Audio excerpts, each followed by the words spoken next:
Lucas, capítulo 23, a partir do verso 39. Um dos criminosos, dependurado ao lado dele, zombava. Então você é o Cristo? Salve-se a si mesmo e a nós também. Mas o outro criminoso o repreendeu. Você não teme a Deus, nem mesmo ao ser condenado à morte? Nós merecemos morrer por nossos crimes, mas esse homem não cometeu mal algum. Então ele disse: Jesus, lembre-se de mim quando vier no seu reino. E Jesus lhe respondeu: eu lhes asseguro que hoje você estará comigo no paraíso. Louvado seja o nome do Senhor. Deus, nós te adoramos. Deus, nós te amamos. Ó Senhor Altíssimo que está nesse lugar. Ó Senhor bendito que caminha entre nós. Ó Espírito Santo de Deus que fala aos nossos corações. Deus, nós te adoramos essa noite, nós te celebramos. Nós nos rendemos em adoração a Ti, ó Pai, e nós te pedimos, Senhor, continua manifestando a Sua glória nesse lugar, através da Sua palavra. Deus, fala conosco, Deus, através desse texto, mostra-nos, Senhor, aquilo que o Senhor tem a nos ensinar, aquilo que o Senhor tem a nos dizer. Então eu te peço, Senhor, falando Tu nessa hora, eu te peço também, abre o coração das pessoas que estão aqui. Ó Deus, os crentes que estão nesse lugar, Senhor, que possam estar sensíveis à voz de Deus. Senhor, nós não queremos ouvir a Sua voz e ignorá-la ou fingir que não escutamos, mas queremos que ela crie impacto em nossa vida e em nosso coração.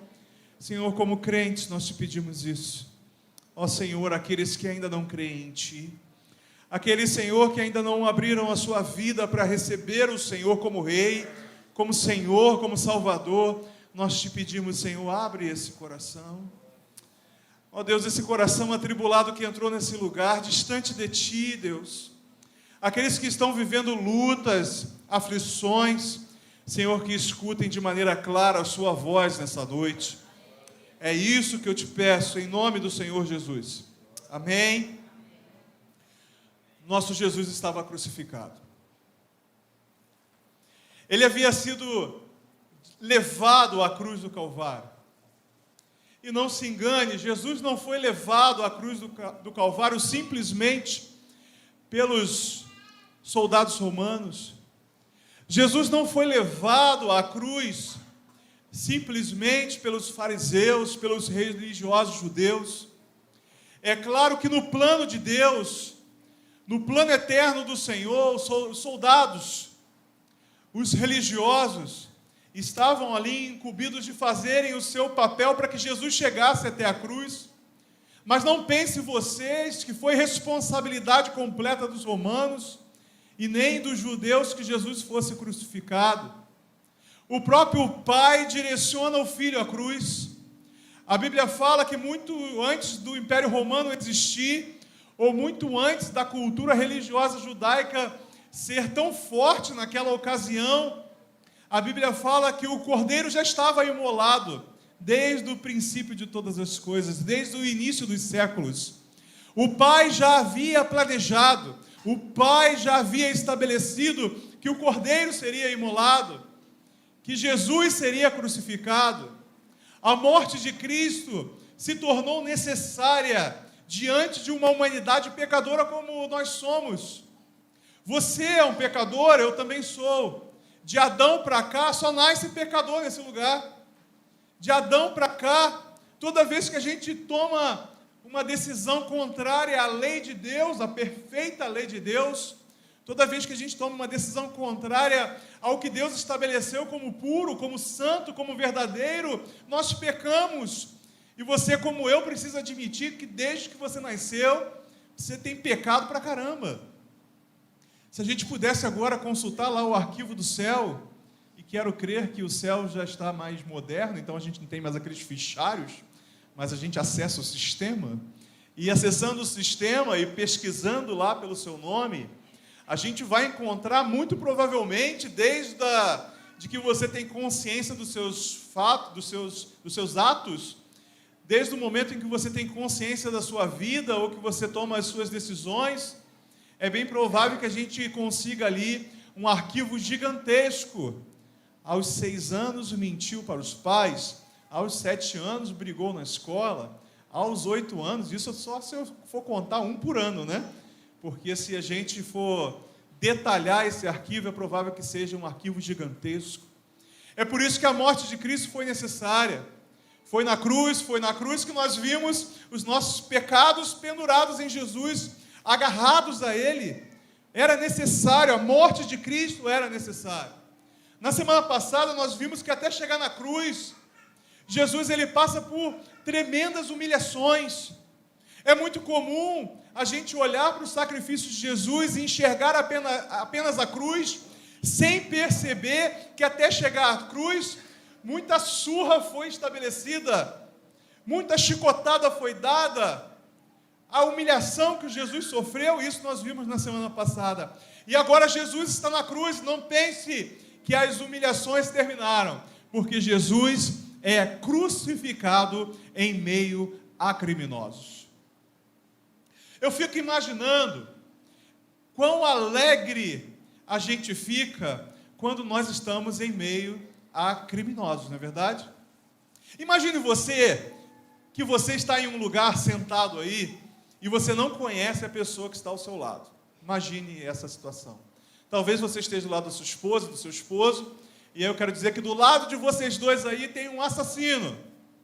Olha para a pessoa do seu lado aí e pensa bem, quantas pessoas ela já não matou?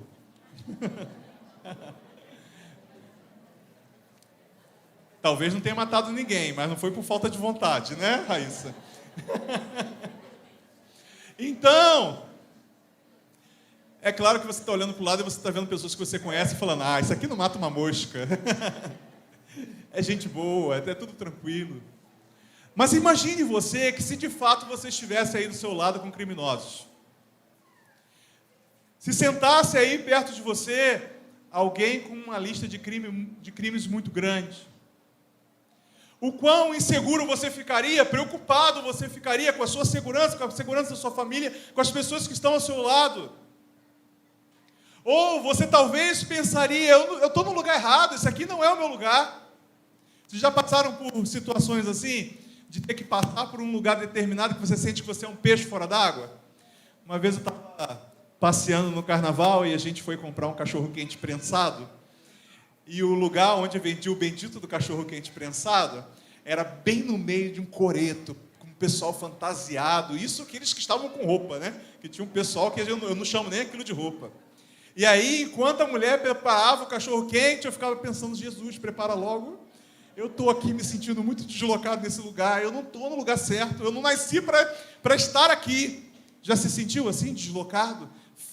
Fora de contexto?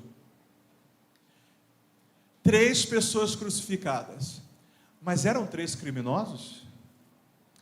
Existiam ali 3 pessoas que mereciam aquela cruz? Certamente não.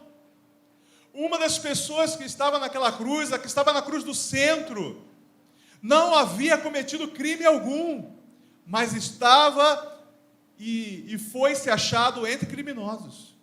Estava entre pecadores. Homens que, por estarem ali, boas coisas não eram. Porque ninguém chegava à cruz sendo um simples ladrão de galinha. Ninguém chegava à cruz por delitos pequenos. A cruz era a pior das condenações na cultura romana. E na cultura judaica era considerada uma maldição. Maldito era aquele que era pendurado no madeiro. E você usar essa expressão para se referir a Jesus, chega a dói o coração. Porque você pensa, eu estou chamando Jesus de maldito? Eu estou chamando Jesus de amaldiçoado? A verdade é que Ele faz maldição por nós. Havia necessidade do sacrifício para que os nossos pecados fossem exterminados, para que nossos pecados fossem sarados, para que nós fôssemos limpos do nosso pecado. Mas 2 eram criminosos, e para chegarem até ali, provavelmente aprontaram muito. Não sei o que eles fizeram, a Bíblia não nos relata.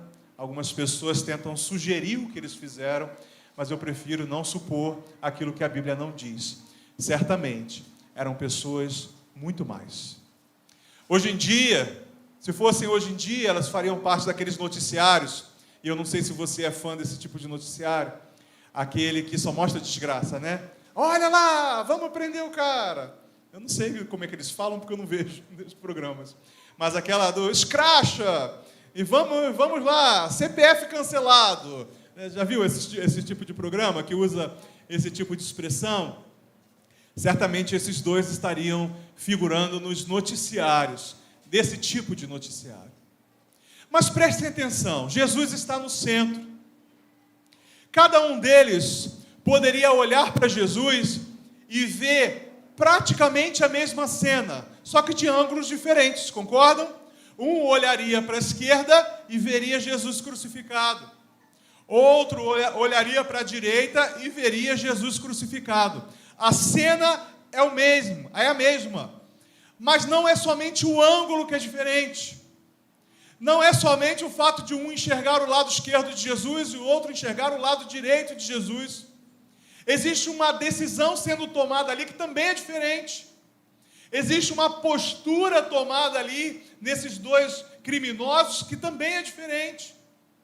Irmãos, se essa cena pudesse ser trazida para o dia de hoje, eu quero te dizer, você não é Jesus, você é um desses criminosos. Pelos seus pecados, era você que deveria estar nessa cruz do centro. Era você que deveria estar crucificado ali no lugar de Jesus. Se essa cena fosse transportada para nós e pudéssemos escolher os criminosos, nós seríamos um dos criminosos. Nós seríamos um daqueles que estariam ali. Agora eu pergunto para você, se a postura deles foi diferente, se existiu um confronto no coração deles, de visão, de realidade, qual é o seu papel nisso? Diante da cruz de Jesus, você se assemelha a qual desses criminosos? Qual desses criminosos te representa? A palavra de Deus nos diz que o primeiro criminoso, pelo menos o primeiro que é citado, e é o primeiro que nós vamos falar, ele zombava de Jesus. Ele questionou Jesus. Pasme você, que é um crente tão fiel que nunca questionou Jesus. Pasme você, tem gente que questiona. Tem gente que, diante das dificuldades da vida, das lutas, ou até mesmo dos seus sonhos, chega para Jesus e fala assim: Jesus, se tu existes de verdade, sabe, pasmem, tem gente que faz isso. Às vezes, já fiz. Provavelmente você também. Se tu é Deus de verdade, faz isso. Olha a situação da minha família, age Deus. Olha a situação do meu trabalho, da minha empresa, Deus, tu és poderoso, age. Se tu é rei de verdade. A nossa incredulidade questiona Deus, zomba de Deus como se Deus fosse um gênio da lâmpada que pudesse ser acessado com alguns esfregões, e esse Deus poderoso nos servisse como um gênio da lâmpada e concedesse a você 1, 2 ou 3 desejos. A gente age como se esse gênio, esse Deus inventado no nosso coração, fosse um Deus que obrigatoriamente tivesse que cumprir os desejos do nosso coração. É uma postura errada que se lida diante de Deus, porque de um lado do confronto está a vontade do homem e na outra está a vontade de Deus. E eu não quero dar spoiler para você não, mas Deus sempre ganha. Deus sempre ganha. Na maior parte das vezes, quando a gente ora pedindo uma coisa, ou Deus realiza porque Ele quer realizar, porque está no plano perfeito dEle, ou Ele não realiza e na oração Ele te ensina que aquilo não é o melhor para você, apesar de às vezes parecer. Esse homem, ele começa a questionar a Deus, ele diz: olha, então você é o Cristo? Cristo é uma palavra que tem um sentido de rei. Então você é o rei? Então você é aquele prometido, é o Messias? Então você é o Senhor? A Bíblia deixa claro que ele não estava reconhecendo o senhorio de Jesus, ele estava zombando do senhorio de Jesus. Ele estava dizendo, é Cristo de verdade, é o Rei de verdade? Então salve-se a si mesmo. É a primeira proposta que esse ladrão faz para Jesus. Salve-se a si mesmo. Essa proposta não tinha intenção nenhuma de ver o bem-estar de Jesus. Não tinha intenção nenhuma de reconhecer o senhorio de Jesus. Não havia nas palavras desse bandido nenhuma motivação de reconhecer Jesus como Rei de verdade, como Cristo. E nem mesmo de salvar Jesus. O objetivo dele é revelado na expressão seguinte: e salva nós. Salva nós. É um objetivo egoísta, está pensando em si. Ele está falando assim, olha, se você for o Cristo de verdade, você se salva e também nos salva. Se você for o Senhor de verdade, você atende o que eu tenho te pedido há muito tempo, o desejo do meu coração. A nossa fé muitas vezes é enfraquecida pelo nosso egoísmo em não perceber que a gente não tem recebido porque a gente pede mal. Porque a gente pede para o nosso próprio deleite. E essas não são palavras minhas. A Escritura Sagrada diz assim, o próprio Cristo fala isso. Nós pedimos para o nosso próprio deleite, e aí Jesus fala, não. E eu fico imaginando, se Jesus tivesse atendido a essa proposta tão indelicada, a essa proposta tão indecente, salve-se a si mesmo. Você já parou para pensar se Jesus tivesse dado ouvidos a esse bandido? Se Jesus, é mesmo, né? O que eu estou fazendo aqui? Olha, com uma palavra, Jesus descia daquela cruz, salvava ele, salvava os bandidos, derrubava, fazia cair um raio na cabeça de todo mundo que estava crucificando, quebrava aquela cruz, saía andando e ainda arrumava um óculos escuro em algum lugar para passear e cantar ao som daquela musiquinha do óculinho, né? Jesus podia fazer isso, tinha poder, mas na cruz, e ele estava na cruz, não para que pudesse demonstrar o seu poder salvando a si mesmo. Ele fica na cruz, porque o objetivo dele ali era salvar a mim e a você. Salve-se a si mesmo não era a intenção de Jesus. Aliás, às vezes eu fico pensando, se a palavra de Deus me ensina a ser cada dia mais parecido com Jesus, o salve-se a si mesmo deveria estar cada vez mais distante da minha vida, e eu deveria estar muito mais preocupado com a salvação do próximo. A gente quer livrar a nossa pele, né? A gente quer resolver o problema para a gente. A gente tem as nossas expectativas tão egoístas que às vezes a gente pensa, pasmem vocês, tem crente que pensa isso, eu já estou salvo, e isso é o que importa. Eu não me importo com quem está morrendo sem Cristo. Você sabe quantas pessoas na última semana morreram em nosso bairro? Você sabe quantas dessas pessoas que morreram em nosso bairro no último ano, ou na última semana, morreram sem Jesus? Você tem noção disso? Eu não tenho. Queria muito ter esses dados. Queria muito chegar no cartório de Campo Grande ou de Santa Cruz e falar assim, quantas pessoas moradoras de Cosmos faleceram, deram entrada aqui, não elas, né, mas os seus parentes, deram entrada na certidão de óbito. Para a gente ter consciência de quantas pessoas estão morrendo sem Cristo e que Deus colocou sobre nossa responsabilidade de não simplesmente salvarmos a nós mesmos e nos contentarmos em um domingo à noite estarmos na igreja, mas para que a gente tivesse consciência de quantas pessoas estão aqui ao nosso redor e estão morrendo sem Jesus, estão morrendo sem conhecerem o plano de salvação de Deus para elas, estão morrendo sem conhecer esse Jesus que diz, não, eu não vou salvar a mim mesmo, eu estou aqui para salvar aqueles que creem. E eu louvo a Deus porque Jesus não atendeu essa proposta, nem considerou essa proposta, ele não salvou a si mesmo. A Bíblia fala que ele salvou a muitos. Essa é a sua postura? O seu coração pensa dessa maneira? Como o ladrão que estava ao lado de Jesus, olha para Jesus e questiona dizendo: será que ele é o Cristo mesmo? Será que ele de fato é o Salvador? É assim que seu coração lida? Olha, para o outro bandido que a gente vai falar agora, eu sei exatamente onde eu vou encontrá-lo. Mas esse aqui, eu nunca verei. E eu posso dizer para você, talvez a gente nunca se conheça de forma próxima. Embora eu gostaria muito de te conhecer de forma próxima, se eu não o conheço. Mas se você tiver uma postura igual a desse bandido, de fato, eu nunca o conhecerei. Nem Cristo o conhecerá. A palavra de Deus nos diz que esse ladrão, ele não é mais mencionado, ele não é mais citado.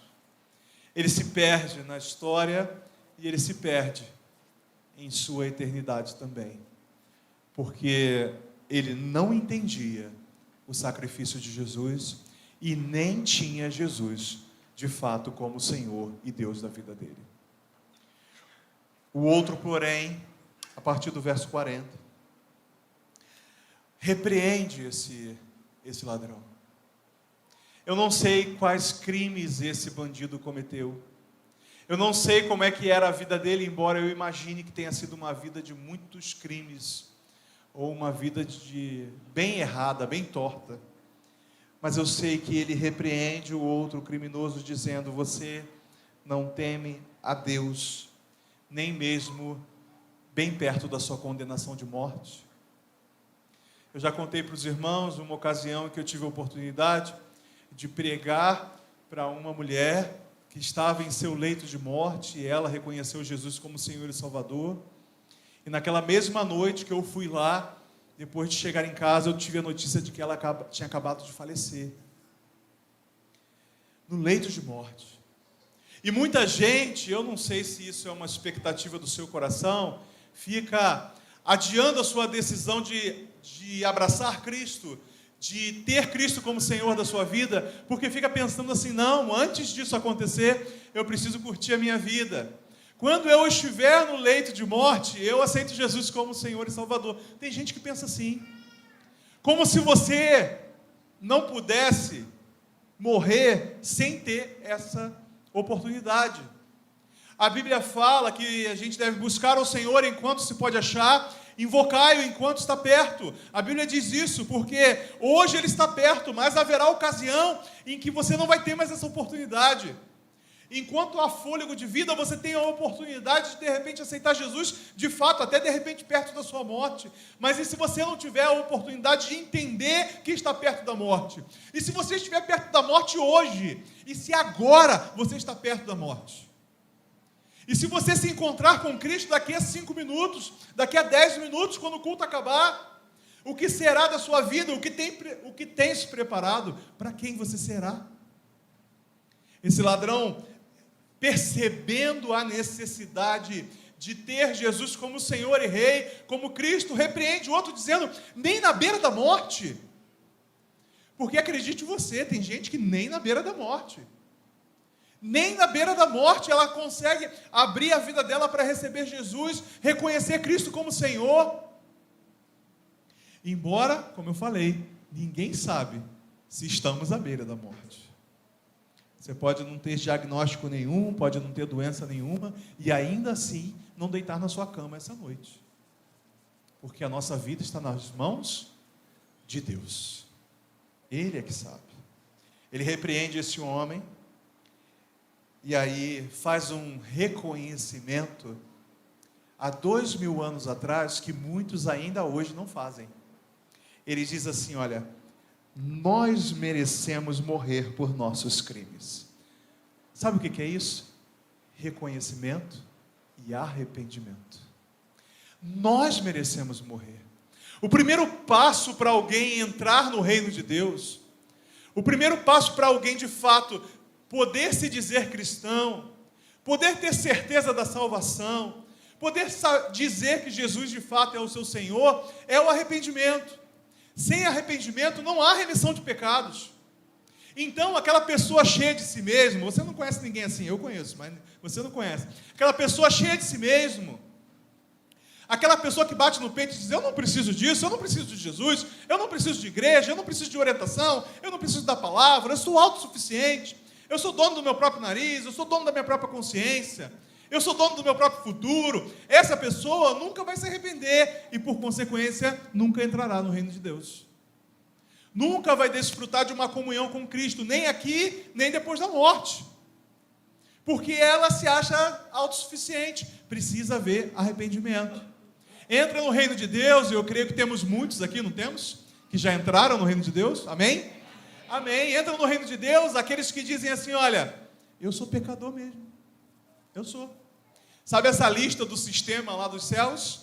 Então, se puxar minha lista agora, eu vou ficar com vergonha. Se eu começar a passar no telão, ó Espírito Santo de Deus, ó poder de Deus nesse lugar, passa agora nesse telão os pecados das pessoas que estão aqui. Eu tenho certeza que vai ter gente que antes de começar a passar, levanta e vai embora. Eu vou embora. Eu não vou me sujeitar a vocês verem no telão os meus pecados. A pessoa que reconhece isso, ela está dando o primeiro passo em direção ao reino de Deus.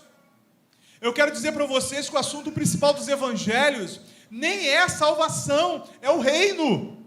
Porque o reino, você já pode fazer parte desse reino agora.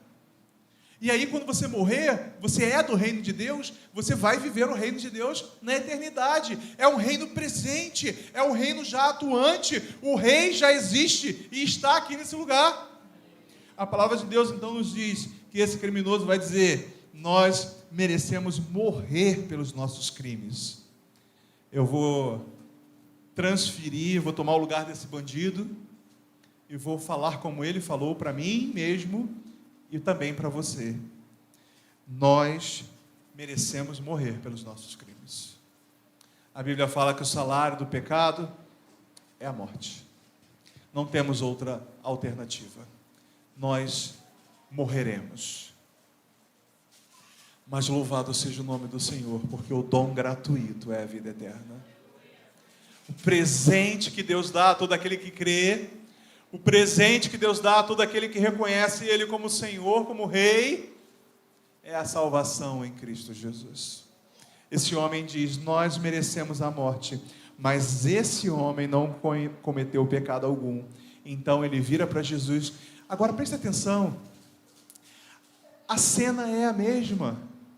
Os dois bandidos estão vendo a mesma coisa.